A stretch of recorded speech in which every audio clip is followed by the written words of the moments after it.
अपन ने क्लास 11 में परम्यूटेशन का टॉपिक अपन ने पढ़ लिया था।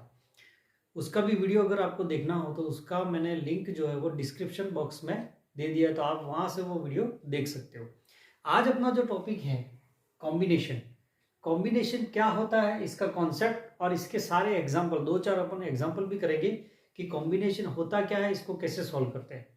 अब कॉम्बिनेशन और परम्यूटेशन में डिफरेंस क्या है कि परम्यूटेशन में जो होता है, परम्यूटेशन में ऑर्डर इंपॉर्टेंट है, इसमें ऑर्डर इंपॉर्टेंट होता है, कॉम्बिनेशन में ऑर्डर इंपॉर्टेंट नहीं है। ठीक है, ये डिफरेंस। और कभी भी परम्यूटेशन जो है वो ज्यादा आएंगे, नंबर ऑफ परम्यूटेशन अगर अपन बनाएंगे तो वो ज्यादा आते हैं और कॉम्बिनेशन कम आते हैं। अब कॉम्बिनेशन क्या होता है, जैसे मान लो अगर अपने पास 3 अल्फाबेट है ABC, अब हमें इन तीनों की ग्रुपिंग करनी है, ग्रुप लेने हैं, यानी कोई भी 2 की ग्रुपिंग करनी है 3 में से, तो अपन ग्रुप कैसे बना सकते हैं। अगर यहाँ पे ग्रुप की बात है, यहाँ पे वर्ड नहीं बनाने, अगर वर्ड बनाने हैं, अगर ABC का यूज करते हुए 2 लेटर का अगर हमें वर्ड बनाना है तो कितने वर्ड बनेंगे विद और विदाउट मीनिंग, तो वहां पे परम्यूटेशन लगेगा। लेकिन इसमें ही अगर यू कॉम्बिनेशन बनाना है कि अपन 2-2 के कौन से कॉम्बिनेशन, तो कॉम्बिनेशन क्या बनेंगे, एक तो A और B ले सकते हैं, एक B और C ले सकते हैं, और एक A और C ले सकते हैं। तो यहाँ पे कॉम्बिनेशन तो ये 3 ही बने, तो इसको कहते हैं अपन कॉम्बिनेशन। और अगर परम्यूटेशन बनाने होते तो परम्यूटेशन इसमें बन जाएंगे 6। AB का BAB होता है, BC and CB, AC and CA, तो ये परम्यूटेशन बनेंगे 6। तो परम्यूटेशन ज्यादा होते हैं, कॉम्बिनेशन कम होते हैं। तो मान लो अपन इसमें एक एग्जांपल लेते हैं कि ये कोई सर्कल है, ठीक है ना। अब सर्कल पे अपने पास ये 2-3 पॉइंट है, यहाँ पे मान लो इस तरह से ये पॉइंट है, ये ABCD एंड E। अब यहाँ एक दूसरे पॉइंट को मिलाकर अपन कितनी कॉर्ड बना सकते हैं, अगर ऐसा क्वेश्चन आ गया, कॉर्ड यानी जीवा बना सकते हैं, तो यहाँ पे अपन क्या लेंगे, कॉम्बिनेशन लेंगे या परम्यूटेशन लेंगे, ये कॉन्सेप्ट क्लियर होना चाहिए। तो अपन यहाँ पे कॉम्बिनेशन लेंगे, क्यों, बिकॉज अगर मैंने AC को ज्वाइन किया तो इस कॉर्ड तो एक ही रहेगी। अगर मैं इस कॉर्ड का नाम AC लिखूं या CA लिखूं, कॉर्ड तो एक ही बनेगी, तो यहाँ पे कॉम्बिनेशन ही होगा, परम्यूटेशन नहीं होगा, क्योंकि यहाँ ऑर्डर का कोई मतलब नहीं है। अगर इस कॉर्ड को मैं AC लिखूंगा और CA लिखूंगा तो भी वो एक ही कॉर्ड काउंट होगी। इसलिए सपोज AB को मिला दिया, BC को मिला दिया, ठीक है, उसके बाद AD को मिला दिया, CD को मिला दिया, CE को मिला दिया, AC को मिला दिया, इन दोनों को मिला दिया, तो ये टोटल कॉर्ड बनी।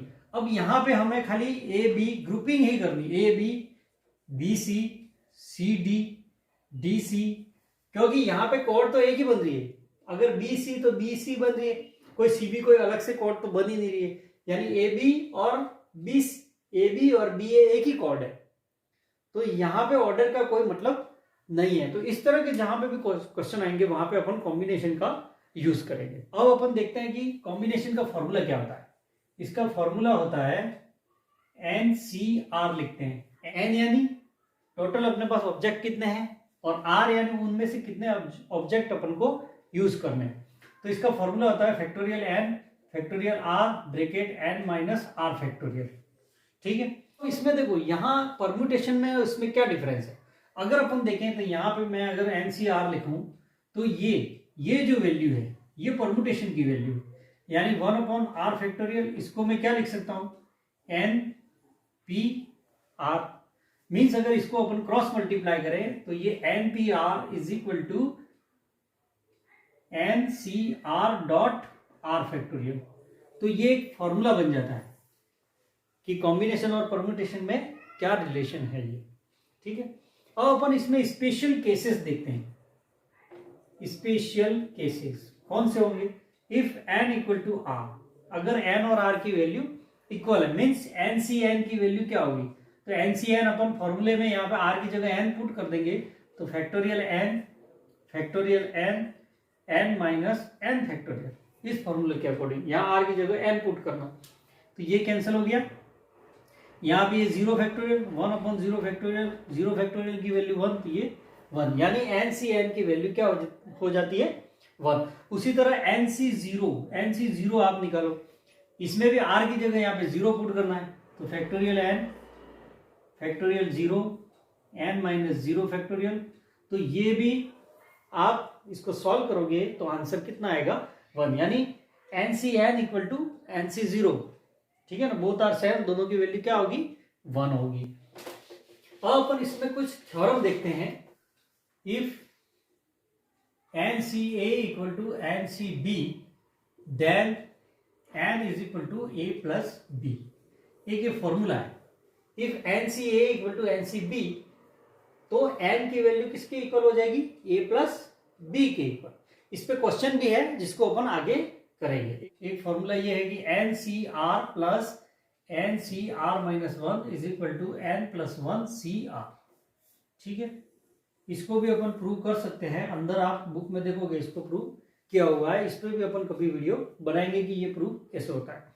अभी यहाँ पे खाली हमें फॉर्मूले की ही जरूरत है। अब इसका मतलब क्या होगा, जैसे अगर मैंने लिखा 8C6 plus 8C5 is equal to क्या होगा 9C6, ये हो जाएगा। मीन अगर मान लो ये दोनों ऊपर n की वैल्यू यहाँ पे सेम है, 8 8 आ गई, यहाँ पे r जो है उससे एक कम है, यहाँ पे 6 है तो ये 5 है, मीन्स ये r हो गया, ठीक है ना। तो n की वैल्यू ये, r की वैल्यू है। मीन्स अगर इस तरह से क्वेश्चन दिया हुआ है प्लस में, तो अपन उसको लिख सकते हैं कि n plus 1 CR, n plus 1 यानी 8 प्लस 1 9, 9C और r की वैल्यू कितनी है 6।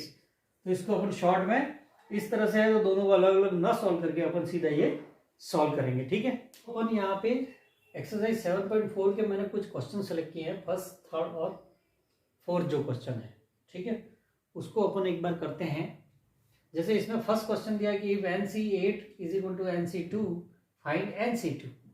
अब इसमें अपन ने देखो यहाँ पे एक फॉर्मूला अभी मैंने बताया था कि if NCA equal to NCB then n is equal to a plus b होता है। तो यहाँ पे भी देखो a की वैल्यू क्या है इस क्वेश्चन में, NCA इक्वल टू NCB, यानी ये a हो गया और ये b है, ठीक है ना, a की वैल्यू और b की वैल्यू। मीन्स यहां से अगर n निकालेंगे तो a प्लस b से आ जाएगा, तो n की वैल्यू हो गई 8 प्लस 2 मीन्स 10, ठीक है। n की वैल्यू 10 मिल गई। अब हमें NC2 फाइंड करना है, तो NC2 मीन्स n की वैल्यू ये 10 पुट कर दो यहाँ पे, 10C2। अब 10C2 को कैसे सॉल्व करना है, फैक्टोरियल ये n और ये r, तो फैक्टोरियल n यानी फैक्टोरियल 10 फैक्टोरियल r और n minus r factorial. Now 10 factorial, 2 factorial and ये हो गया 8 फैक्टोरियल।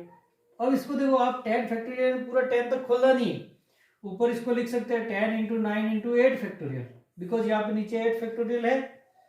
2 फैक्टोरियल मीन्स 2 और ये 8 फैक्टोरियल, ये कैंसिल हो गया यहाँ से, 2 से ये 5 टाइम 5 9 जा 45, तो इसकी वैल्यू कितनी आ गई 45। उस तरह से अपन कर सकते हैं। क्वेश्चन नंबर नेक्स्ट थर्ड देखो, how many cards can be drawn through 21 points on the circle. अब यहाँ पे आपको देखना पड़ेगा कि परम्यूटेशन लगेगा या कॉम्बिनेशन लगेगा। तो अपन को पता है कि कॉर्ड में अगर किसी कॉर्ड में AB और BA एक ही कॉर्ड होती है, तो यहाँ पे ऑर्डर इंपॉर्टेंट नहीं है, ठीक है ना। इसका मतलब यहाँ पे जहां पे भी ऑर्डर इंपॉर्टेंट नहीं होता है वहां पे क्या लगेगा कॉम्बिनेशन। तो अपन क्या करेंगे, यहाँ पे ऑर्डर इंपॉर्टेंट है ही नहीं, तो कॉर्ड जो बनती है ना, कोई भी कॉर्ड बनाने के लिए हमें 2 पॉइंट चाहिए। अगर 2 पॉइंट को मिला लेंगे तो कॉर्ड बन जाएगी। तो यहाँ पे किसी सर्कल पर 21 पॉइंट है इस तरह से, तो उसमें एक दूसरे को मिलाने पर क्या बनेगी कॉर्ड बनेगी, यानी 2 का कॉम्बिनेशन बनाना पड़ेगा। तो इसका आंसर होगा 21C2, यानी 21 में से हर एक 2 पॉइंट का कॉम्बिनेशन बनाएंगे हम, 2 को मिलाना, इसलिए 21 में से 2 पॉइंट लेना है, 21C2 इसका आंसर। इसको सॉल्व कर दो आप, 21 factorial 2 factorial into 21 minus 2 factorial, तो ये हो गया 21 फैक्टोरियल 2 फैक्टोरियल इंटू 19 फैक्टोरियल। इसको लिख सकते हैं 21 into 20 into 19 factorial, again 2 factorial into 19 factorial, ये कैंसिल हो गया, ठीक है ना। 2 फैक्टोरियल ये 10 टाइम कट गया, तो 210 इसका आंसर आ गया। मीन्स 210 कॉर्ड्स अपन बना सकते हैं। इसी तरह का ऐसा क्वेश्चन आ गया कि मान लो 15 आदमी हैं और वो एक दूसरे से हाथ मिला रहे हैं, तो कुल कितनी बार हाथ मिलेंगे, ठीक है ना। तो यहाँ पे भी देखो, अगर A B से हाथ मिलाए यहाँ बी ए से हाथ मिला है, यहाँ पे ऑर्डर कोई इंपॉर्टेंट नहीं है। अगर दोनों एक दूसरे से हाथ मिला रहे तो यहाँ पे ए टू बी और बी टू ए दोनों एक साथ हो जाएगा। तो यहाँ पे भी इस तरह का क्वेश्चन हो तो उसमें भी आपको क्या लेना है, कॉम्बिनेशन लेना है, ठीक है ना। उसको एक ही गिनेंगे अपन, चाहे ए बी से हाथ मिला है, इसका मतलब यही हो गया कि बी भी ए से हाथ मिला रहा है, ठीक है ना। तो अगर 15 आदमी हैं, सभी एक दूसरे को हाथ मिलाएंगे तो कितनी बार कुल हाथ मिलेंगे, यानी शेकिंग हैंड। तो यहाँ पे 15C2, ठीक है, ये इसका आंसर होगा। अब अपन नेक्स्ट क्वेश्चन पे आते हैं। क्वेश्चन नंबर 4 है, यहां पे देखो, इन हाउ मेनी वेज, कितने तरीके से can a team of 3 boys and 3 girls be selected, यानी हमें 3 लड़के और 3 लड़कियों की एक टीम बनानी है, यानी कुल 6 की टीम बनेगी, ठीक है ना। और be selected from 5 boys and 4 girls, यानी अपने पास टोटल 5 बॉयज और 4 गर्ल्स है, ठीक है ना। तो मान लो यहाँ पे 5 बॉयज और यहां पे अपन लिख देते हैं गर्ल्स 4, ठीक है। टोटल अपने पास 5 लड़के और 4 लड़कियां हैं। अब इसमें से कितने लेने हैं, 3 लड़के लेने, क्योंकि हमें जो टीम बनानी है 3 लड़कों की 3 लड़के लेने और 3 लड़कियां होनी चाहिए, यानी कुल 6 की टीम बनानी। एक टीम में 6 जने होंगे और उसमें 3 लड़के और 3 लड़कियां होंगे।